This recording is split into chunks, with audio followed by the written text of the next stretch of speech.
네, 16일 글로벌 마감 상황 전해드리겠습니다. 뉴욕 증시 3대 지수가 모두 하루 동안의 변동성이 컸었고요. 방향성이 부재한 움직임 나타났습니다.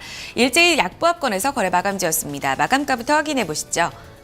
다우지수와 S&P 500 지수 각각 0.04%, 0.08% 내렸고요. 나스닥 지수도 소폭 내렸습니다. 하지만 5천선은 지지하면서 마무리됐습니다. 다우지수 하루 동안의 양상부터 확인해 보시죠. 개장 초부터 하락권에서 출발하는 양상이었습니다. 지표 부진을 소화해냈었고요. 이와 더불어서 국제 유가가 4거래일 연속 올랐었는데 이날 장 초반에 낙폭을 형성했습니다. 이 부분이 부담으로 작용했습니다.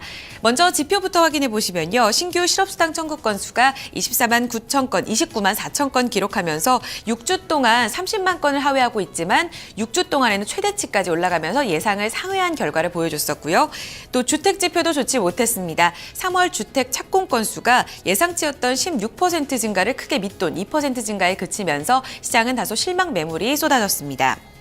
이날 또 연준 인사들의 발언도 쏟아졌었는데요. 로카트 총재가 1분기 지표 부진이 일시적일 수 있겠다. 하지만 지표 개선을 조금 더 지켜봐야 된다. 결국에 금리 인상 시기는 불확실하다는 입장을 보였습니다. 불확실성을 조금 더 키운 모습이었었고요. 시장 방향성에는 큰 영향을 미치지는 못했습니다. 지수가 다시 한번 강보합권 전환하면서 장중 고점까지 올라서기도 했습니다. 국제 유가가 낙폭을 줄였기 때문인데요. 이에 더불어서 에너지 섹터들의 낙폭도 줄어드는 모습이었습니다. 하지만 이내 약보합권에서 거래 마감지였었고 0.04% 내린 구간에서 종가 형성됐습니다.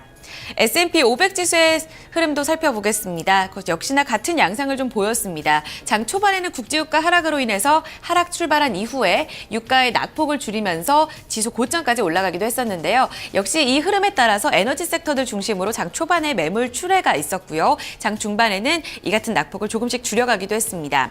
반면에 소매 판매 업종들, 건축 섹터들의 흐름은 좋았었는데 이에 따라서 업종별 등락이 뚜렷했었고 방향성을 찾기에는 조금 불분명한 모습이 나타났습니다. 0.08% 소폭 내리면서 2104포인트 선의 종가 형성됐습니다. 마지막으로 3대 지수 가운데 나스닥 지수 확인해 보시죠. 이날 고점을 형성한 이후에 약보합권으로 인해 밀리는 모습이 나타났습니다. 이날 윗방향을 지지했던 종목이 바로 넷플릭스였습니다. 어제 장 마감 후에 실적을 발표했던 기업인데요. 가입자 수 급증하게 되면서 시장은 환호를 했었고요. 이날 장에서 18% 급등 양상이 이어졌습니다. 하지만 아랫방향을 또 지지했던 건 실적이 부진했었던 샌디스크였습니다. 크게 밀리게 되면서 반도체 종목들 위주로 투자 심리가 좋지가 못했습니다. 5천선을 지지하면서 거래 마감지였고요. 5,007포인트 선의 종가 형성됐습니다. 3대 지수 보신 것처럼 기업 실적 대체로 좀 호조를 기록했던 가운데서도 유가 흐름에 따라서 지수의 등락도 컸던 하루였었는데요. 외신 통해서 자세한 이야기 들어보도록 하겠습니다. 우성문 기자 살펴주시죠. 네, 뉴욕 증시에 영향 미쳤던 소식들 외신 통해서 함께 살펴보겠습니다. 앞서 들으신 것처럼 이날 경제 지표가 대체로 부진하게 나오면서 투자 심리가 악화되는 모습이었는데요. 특히 주택 관련 지표가 좋지 못했습니다. 이 소식 CNBC 통해 좀 더 자세히 살펴보겠습니다.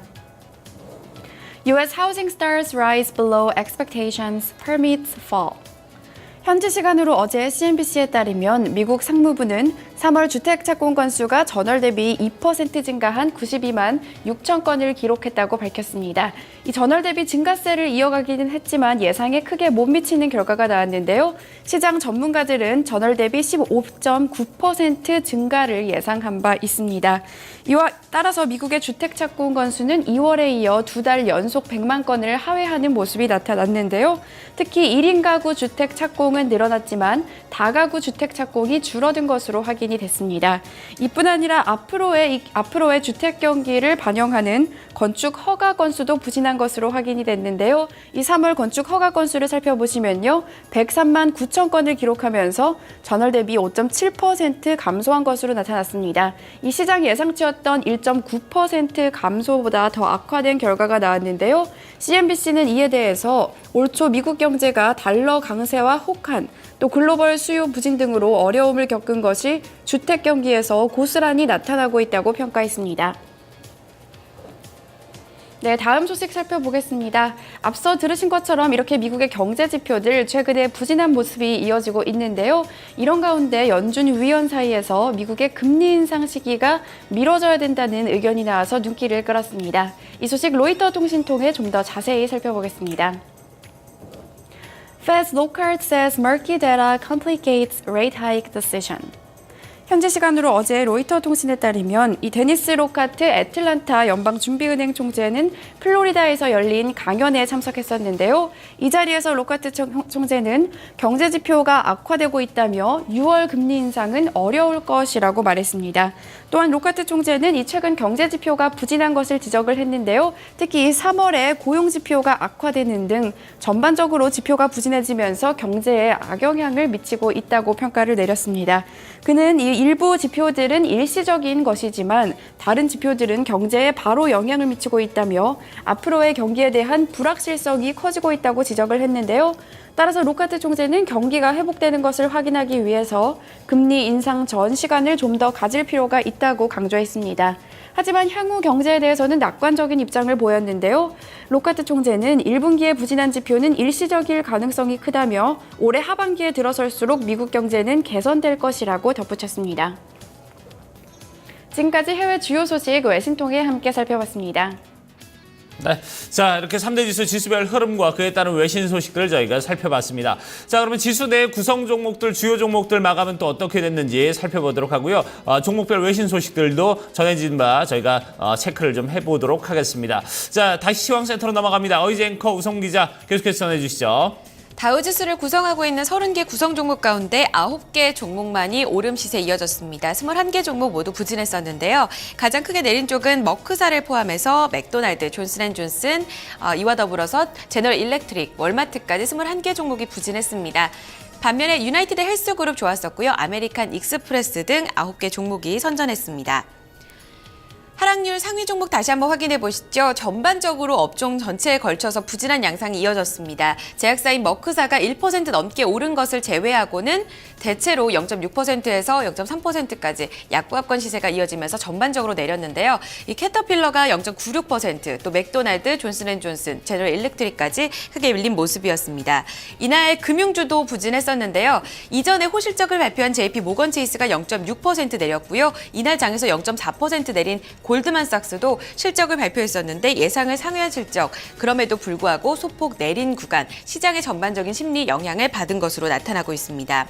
또 유가가 강보합권을 지켜냈지만 이날 장 초반에 유가 낙폭을 크게 형성하면서 쉐보론 텍사코와 엑소모빌도 소폭 내림 구간에서 거래 마감지었습니다. 반면에 오른쪽을 보시면요. 몇몇 종목들의 상승 탄력이 굉장히 좀 강했습니다. 그 중심엔 실적이 있었습니다. 장중에 실적을 발표한 유나이티드 헬스그룹이 3.65% 강하게 올랐고요. 장 마감 이후 실적 발표한 아메리칸 익스프레스, 그 정규장에서 기대감이 반영되면서 1.45% 오름 구간에서 거래 마감지었습니다. S&P 500 지수 내 업종별 흐름 살펴보시죠. 앞서 말씀드린 대로 상승과 하락, 업종별 등락이 뚜렷했습니다. 소매와 건축, 금융 섹터가 시장 대비 크게 선전하는 양상이 이어졌고요. 이날 경기 방어 섹터인 유틸리티 섹터가 크게 밀렸고 자본재, 반도체와 에너지 섹터가 부진했다는 점 특징적이었습니다. 특징 지표 다시 한번 확인해 보시죠. 앞서 다우지수 내에서 정규장에서는 기대감에 올랐던 아메리칸 익스프레스 확인해 보겠습니다. 장 마감 후에 실적을 발표했는데요. 이 전년 동기 대비 6% 증가한 순이익을 발표했습니다. 조정순이익도 1달러 48센트로 예상치를 상회했습니다. 하지만 매출이 좋지가 못했었고요. 79억 5천만 달러는 예상치를 밑돈 결과 보여줬습니다. 이 같은 흐름에 따라서 정규장에서는 1.45% 올랐지만 지금 현재 시간의 거래에서는 2%가량 밀리고 있는 구간입니다. 하나 더 살펴보겠습니다. 부진한 실적 발표했던 샌디스크인데요. 이 나스닥 지수 내에서 밑에 방향, 아래 방향을 지지했던 종목 가운데 하나입니다. 4.5% 비교적 크게 낙폭을 형성했습니다. 조정순이익 17센트 그리고 3,900만 달러를 순이익을 기록을 하게 되면서 예상치를 모두 밑돈 결과 가져왔습니다. 이와 더불어서 연간 전망 역시 부정적으로 제시하면서 반도체주 전반적으로 투자 심리가 좋지 못했다는 점 특징적이었습니다. 종가 67달러 91센트로 장중 저점 부근에서 거래 마감지었습니다. 보신 것처럼 실적 하나로 이 종목들의 등락이 크게 엇갈렸던 하루였습니다. 다시 한번 특징주들 짚어보시죠. 우성문 기자. 네, 종목 주요 소식 외신 통해 함께 살펴보겠습니다. 이날 장 마감 후에 미국의 카드 회사인 아메리칸 익스프레스가 실적을 공개했는데요. 달러 강세로 인해서 매출이 부진했던 것으로 확인이 됐습니다. 이 소식 비즈니스 인사이더 통해 좀 더 자세히 살펴보시죠. American Express misses on revenue, blames the strong US dollar. 현지 시간으로 어제 비즈니스 인사이더에 따르면 아메리칸 익스프레스는 지난 1분기 이 특별 항목을 제외한 EPS가 1달러 48센트를 기록했다고 밝혔습니다. 이 순익 같은 경우에는 보시면 전문가 예상치였던 1달러 37센트를 웃도는 결과가 나왔는데요. 하지만 이 기간 매출이 부진했던 것으로 확인이 됐습니다. 지난 1분기 아메리칸 익스프레스의 매출을 살펴보시면요. 79억 5천만 달러를 기록을 했는데요. 82억 달러를 점쳤던 전문가 예상에 미치지 못하는 결과가 나왔습니다. 이에 대해 아메리칸 익스프레스는 이 달러 강세로 인해서 매출이 둔화된 것이라고 설명을 했는데요. 이 기간 당기 순이익을 살펴보시면 15억 달러를 기록하면서 지난해 같은 기간보다 6% 늘어났고요. 희석 주당 순이익 역시 11% 늘어난 1달러 48센트를 기록을 했습니다. 좀 더 구체적으로 살펴보면요. 미국 내 카드 서비스에 대한 당기 순이익이 지난해 같은 기간보다 7% 늘어났는데요. 하지만 국제 카드 순이익은 16% 줄어드는 모습이 나타났습니다. 이 글로벌 수요가 줄어든 것인데요. 케네스 체널트 아메리칸 익스프레스 최고 경영자는 1분기 실적은 현재 우리가 맡고 있는 여러 가지 역풍에도 불구하고 우리의 핵심 사업은 전진되고 있음을 보여준다라고 평가했습니다. 하지만 이날 정규장 거래를 1.45% 상승으로 마감한 아메리칸 익스프레스는 매출 부진 소식에 1% 넘게 시간의 거래에서 내리고 있습니다. 네, 다음은 이날 성공적으로 기업 공개 IPO를 마친 기업 함께 살펴보겠습니다. 이 온라인 소매업체 애쉬가 성공적인 IPO를 마쳤다고 하는데요. 월스트리트 저널톡에서 좀 더 자세히 살펴보시죠. Etsy shares surge in market debut. 현지 시간으로 어제 월스트리트 저널에 따르면 이날 애쉬의 주가는 31달러에 거래를 시작하면서 급등하는 모습을 나타냈습니다.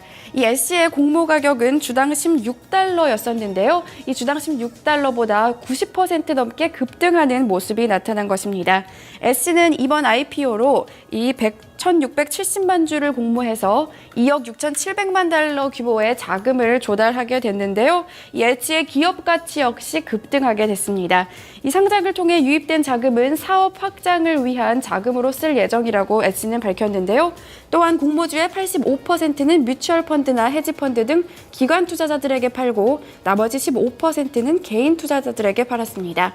이 애쉬는 예술가가 자신의 창작물을 직접 판매하는 온라인 공간인데요. 큰 인기를 끌으면서 지난해 말 기준으로 회원수는 5,400만 명에 달합니다.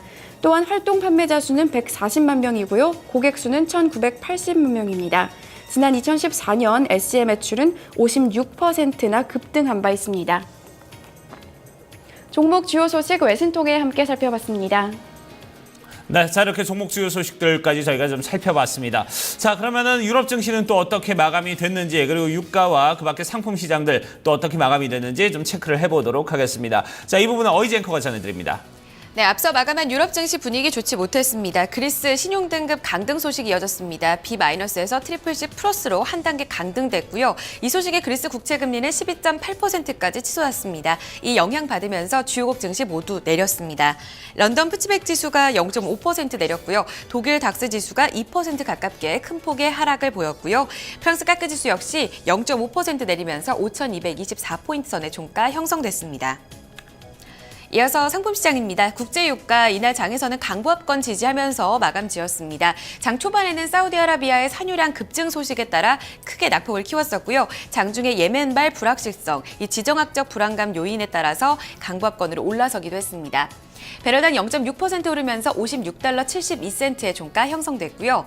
이날 지표 부진했던 가운데 금값은 소폭 내렸습니다. 1,198달러 선 지지했고요.